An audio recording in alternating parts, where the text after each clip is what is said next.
Hey, this is Hal Runkle, author of Scream-Free Parenting, and this question is, what do I do to stop the whining? Well, first of all, you don't. Scream-Free Parenting is not about learning to control your kid's behavior. It's about controlling your own behavior and then teaching them how to control theirs. I don't ever teach behavior management techniques because it's not your job to manage their behavior. It's their job to manage their behavior. That's the entire point of parenting.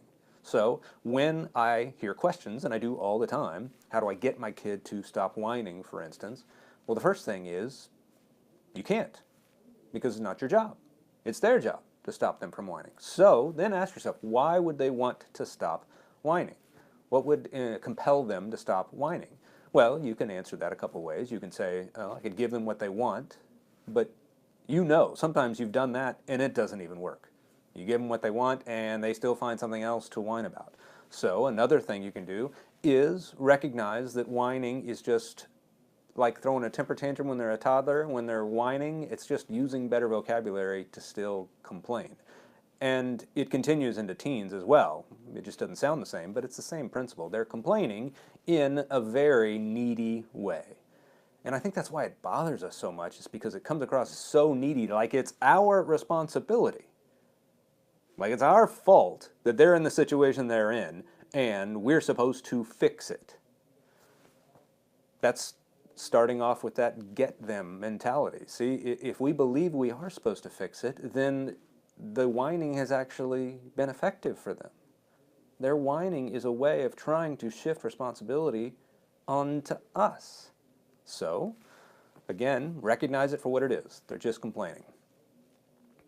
Wow, you're really whiny right now. Sounds like you're really unhappy. I understand. I hate it when things aren't going my way. And that's it. It's a move where it's a judo move, and we have a whole section in the Scream-Free Parenting class called Judo Parenting.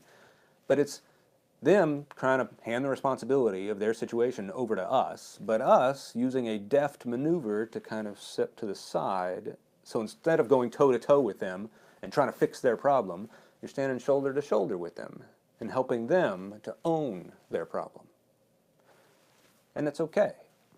It's okay to be unhappy. It's okay for you to be upset. I am here to help you. You know what? Sorry. So go back to ending to the shoulder-to-shoulder thing. And I said helping them to own their problem.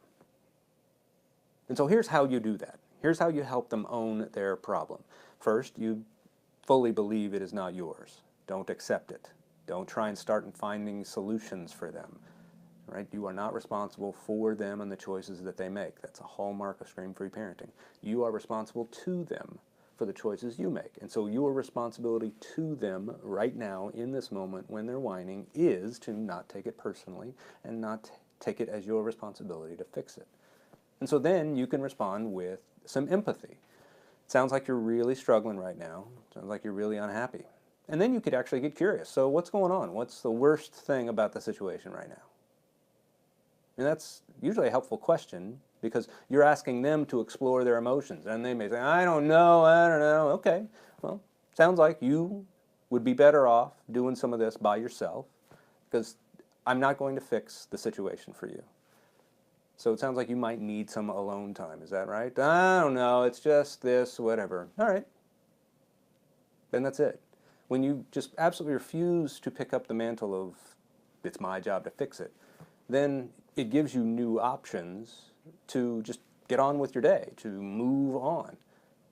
And here's the greatest solution. The easiest way to influence a situation where a kid is whining is to not let it bother you.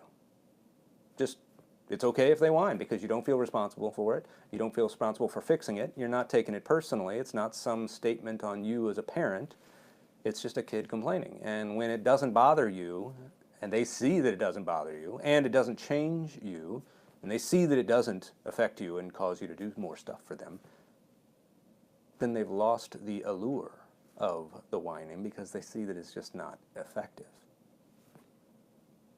Okay, there's your answer to the whining question. This has been Hal Runkle. Talk to you soon. I don't know if we're going to do a send-off. Do you want to...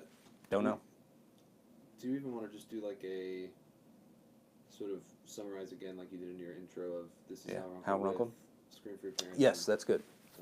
Right. And then you can repeat it on the one we just filmed.